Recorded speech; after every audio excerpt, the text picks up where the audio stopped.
how would you compare and how would you contrast, I guess, the Lexington and Louisville scene, since you've been kind of part of both of them?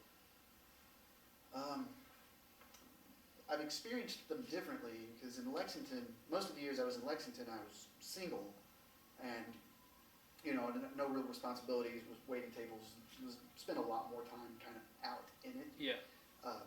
Like in Louisville, I came, I was already kind of on my way to starting a family, or really by the time I started getting out into the Louisville scene, I already had a child. I guess the main difference for me is Louisville seems to have a smaller, and I don't mean smaller in effect, but just like a smaller group of people that's very close-knit. Whereas Lexington seems to have 2 or 3, the word clique kind of has a negative connotation. I wouldn't say that. I'm not talking the Lexington scene. Right.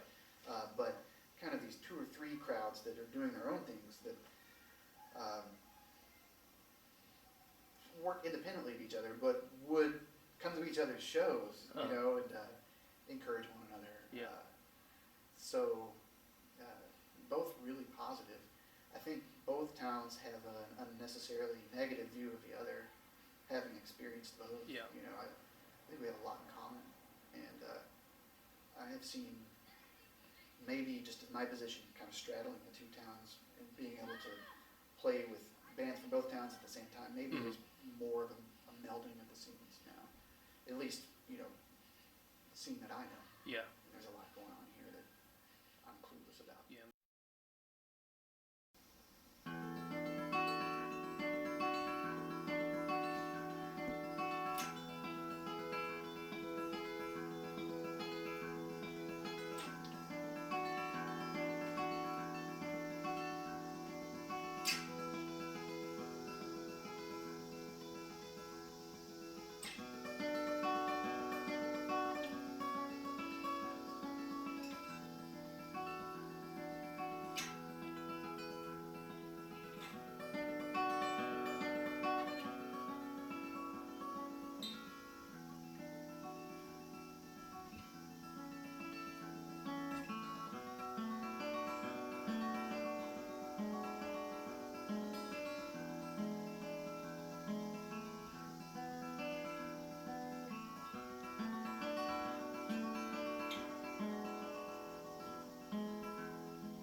Do you want to talk about some of your favorite, just sort of bands? You can talk about kind of the Lexington scene when you were down there, some of your favorites, and then here in the Louisville scene, some of your favorite.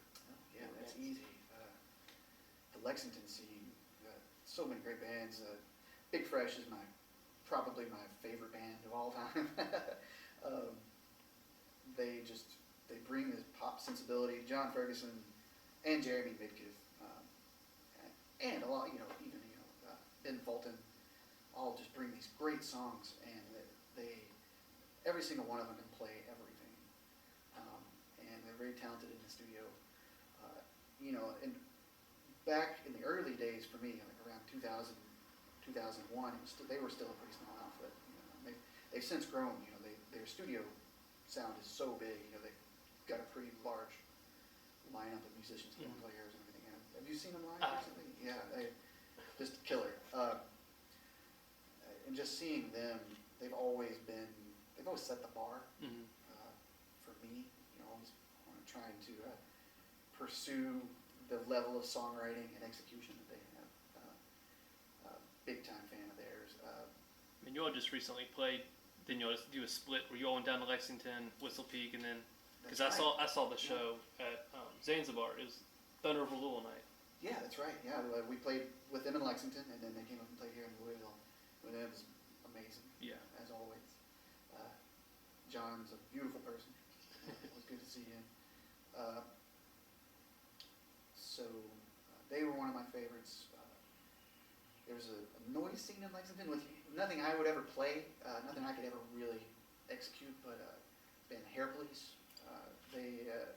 Incredible show, incredible musicians, and Trevor Tremaine plays with them. He plays in the Matt Duncan band now, another one of my favorite current Lexington bands. He has a side project called Attempt that I actually got to be a part of for a short time. Great pop sensibility. Let's see, who else? I guess in Louisville, hands down, DeLoreans.